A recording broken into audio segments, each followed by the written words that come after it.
Saya Letnan Jenderal TNI Doni Monardo, Ketua Gugus Tugas, mengingatkan wabah COVID-19 masih berlangsung. Diperlukan disiplin dan kesadaran kolektif untuk menaati protokol kesehatan agar kita bisa segera mengakhirinya. Anda harus menjadi patriot bagi diri sendiri dan keluarga, serta Anda bisa menjadi pahlawan kemanusiaan bila berhasil melindungi sesama. Salam tangguh, salam kemanusiaan.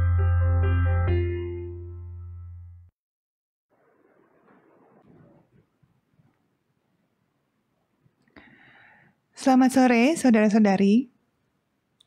Bapak Ibu yang saya hormati, protokol atau panduan kesehatan yang digaungkan setiap hari adalah cara beradaptasi dengan kebiasaan baru.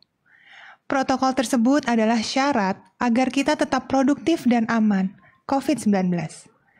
Salah satu kebiasaan baru yang paling penting adalah menjaga jarak aman. Seperti yang sudah pernah saya sampaikan, menjaga jarak yang aman adalah antara 1 sampai dengan 2 meter. Itu mampu menurunkan resiko tertular COVID-19 hingga lebih dari 50%. Penelitian menunjukkan jaga jarak adalah cara yang ampuh mencegah penularan COVID-19. Dalam masa pandemi, sebaiknya kita perhatikan hal ini. Menjaga jarak aman dari orang lain. Terapkan physical distancing, terutama di tempat umum. Dan saya ingatkan kembali bahwa penularan COVID-19 adalah melalui droplets atau percikan air liur dari seseorang yang terinfeksi ketika dia batuk atau bersin, atau bahkan saat berbicara. Tanpa kita sadari, saat kita berkomunikasi dengan orang lain, bisa jadi ada percikan yang keluar dari mulut lawan bicara kita. Dan kalau kita tidak menjaga jarak sesuai protokol kesehatan yang disarankan, yakni minimal 1-2 meter tadi dari orang lain, kita bisa saja terkena percikan tersebut. Yang tentunya tidak ada yang sengaja, tapi kemudian bisa menularkan COVID-19. Apalagi kalau orang yang kita temui itu tidak kita ketahui status kesehatannya secara pasti. Maka sebaiknya dalam masa pandemi ini, physical distancing itu kita harus terapkan dengan baik. Apa sih sebenarnya physical distancing itu? Jaga jarak dan jangan dulu bersentuhan fisik, seperti berjabat tangan, berpelukan, salam pipi, cium tangan, bahkan berbisik-bisik sekalipun. Saat ini sebaiknya itu semua dihindari, dan berbagai kontak fisik lainnya dengan orang lain. Ingat, banyak sekali loh orang yang tanpa gejala yang terkesan sehat, tapi dia membawa virus tersebut. Kemarin saya sudah memaparkan bahwa virus SARS-CoV-2, si penyebab COVID-19 ini, dapat bertahan di beberapa permukaan benda selama beberapa waktu.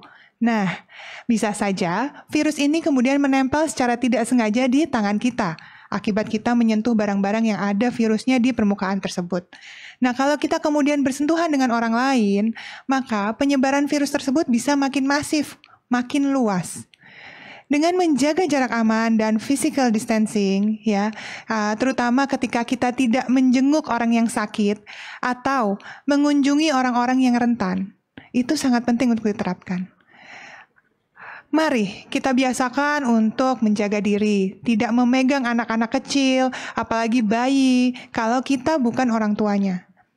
Kita sempat bacakan ada sebuah berita yang mengabarkan bahwa ada bayi yang positif COVID-19 yang diduga tertular dari penjenguk, yang tentunya masuk kategori orang tanpa gejala.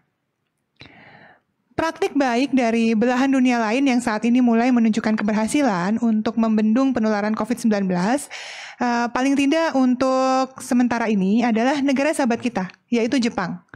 Menurut salah satu peneliti Pusat Penelitian Kewilayahan Lembaga Ilmu Pengetahuan Indonesia atau LIPI, Jepang itu tidak menerapkan lockdown atau karantina wilayah seperti beberapa negara lain, tetapi memberlakukan deteksi dini terhadap kelompok rentan dan social conformity. Apa itu? Social conformity adalah permintaan dari pemerintah Jepang kepada warganya agar menghindari keramaian atau kontak dekat secara fisik dengan orang lain. Jadi, menghindari bersalaman dengan banyak orang, kemudian menghindari agar tidak bertemu dengan banyak orang di ruang yang tertutup dan sempit. Dan anjuran ini sangat dipatuhi oleh banyak orang di sana.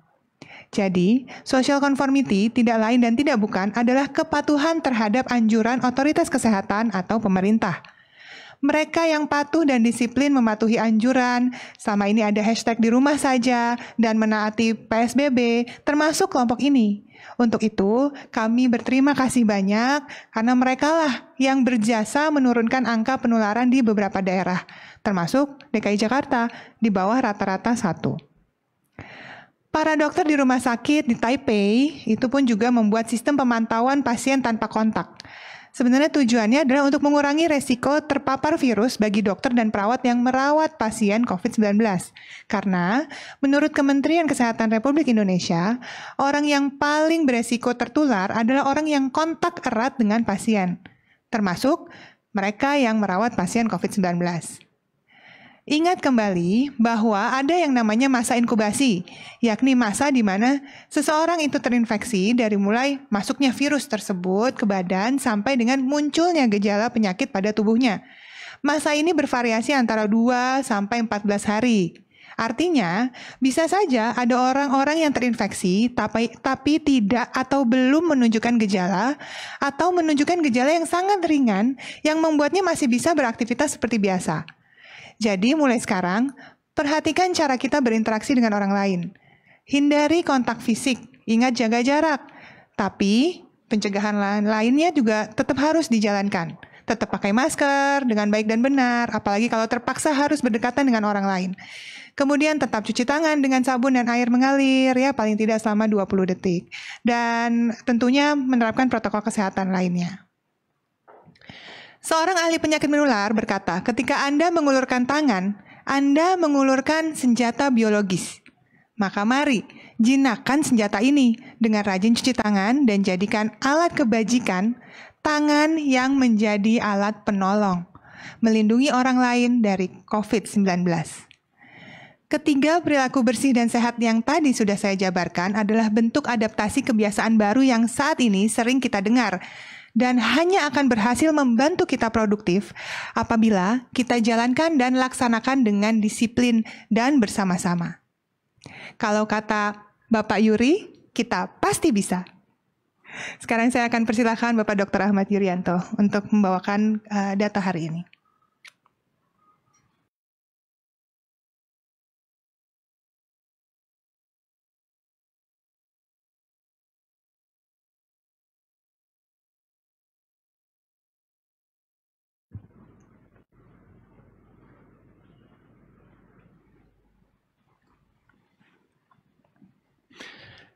Terima kasih Dr. Reza. Saudara-saudara selamat sore.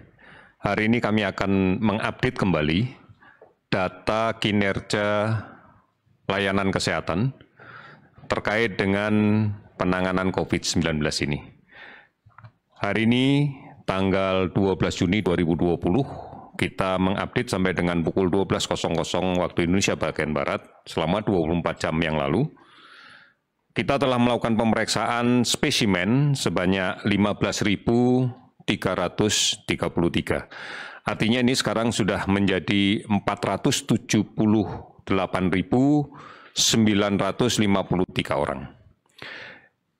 Dari jumlah spesimen yang kita update tentunya kita bisa melihat bahwa kalau dihitung jumlah orang yang diupdate, yang dites, kalau kita menghitung seluruh angka nasional memang per 1 juta penduduk sedikit nilainya. Namun kita pahami bersama bahwa tiap-tiap daerah tentunya memiliki ancaman epidemiologi yang berbeda. Kita tahu bahwa negara kita ini adalah negara kepulauan, lebih dari 17.000 pulau yang diantarai oleh selat dan laut. Tentunya ini juga menjadi barier terkait dengan risiko ancaman pandemi. Oleh karena itu, tidak memiliki ancaman yang sama dari satu pulau ke pulau yang lain, dari satu komunitas ke komunitas yang lain. Kalau kemudian ini dibandingkan dengan negara lain, misalnya kita menghitung keseluruhan wilayah Korea misalnya, maka kita tahu Korea adalah negara daratan. Kita lihat bahwa per 1 juta penduduk yang dilakukan pemeriksaan, dilakukan tes adalah 20.810. Kemudian kalau kita lihat Malaysia 19.120. Kalau kita lihat Vietnam 2.827. Namun jika kemudian angka ini kita analogikan dengan apa yang telah dilakukan oleh pemerintah daerah DKI, maka kita lihat bahwa per 1 juta penduduk di DKI, pemeriksaan sudah dilaksanakan sebanyak 17.954 orang.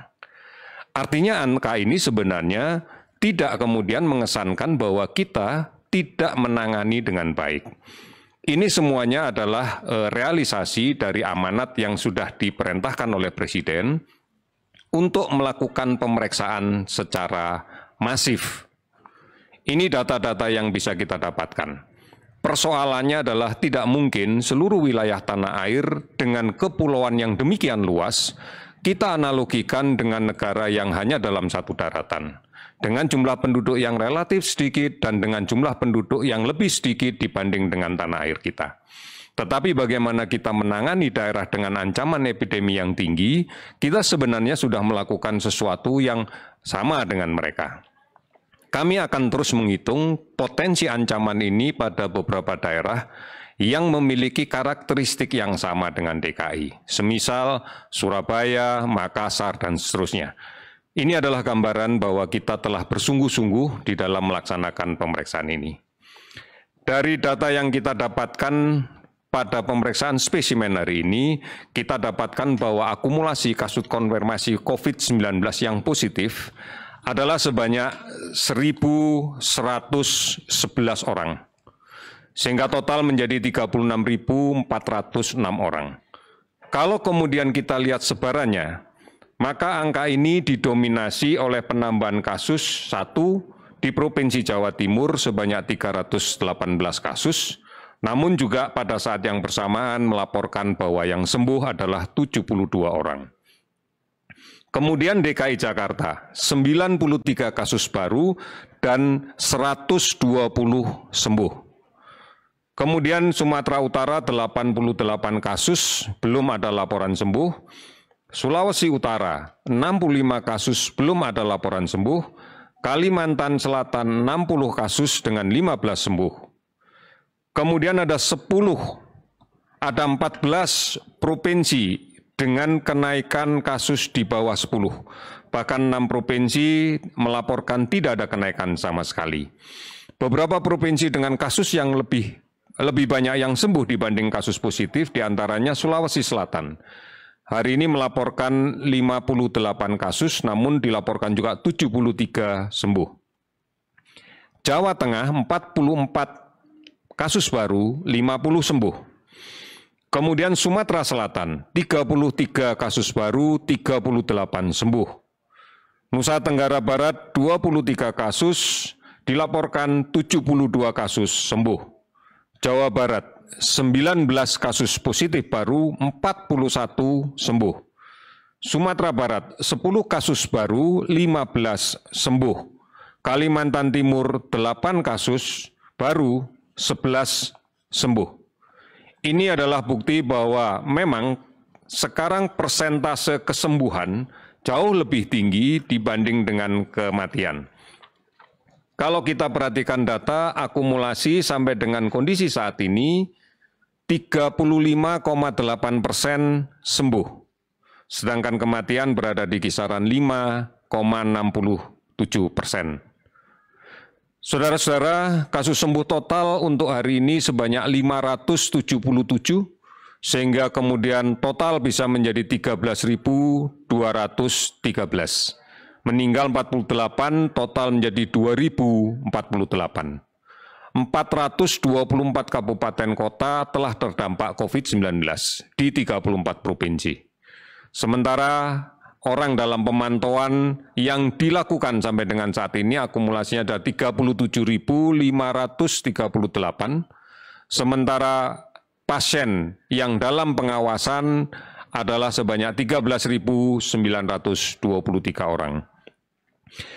Ini kita maknai bahwa sebagian besar provinsi sudah menuju ke grafik yang cenderung untuk menurun. Bahkan banyak yang kemudian dalam beberapa hari terakhir ini tidak dilaporkan ada kasus baru. Pemeriksaan laboratorium yang secara masif kita lakukan, kemudian kontak tracing yang secara agresif kita lakukan, inilah yang kemudian menggambarkan banyaknya kasus positif yang didapatkan, serta kemudian banyaknya kasus sembuh yang bisa kita laporkan. Saudara-saudara, kita tidak bisa melihat seluruh permasalahan COVID-19 di wilayah tanah air ini dalam satu perspektif data yang sama.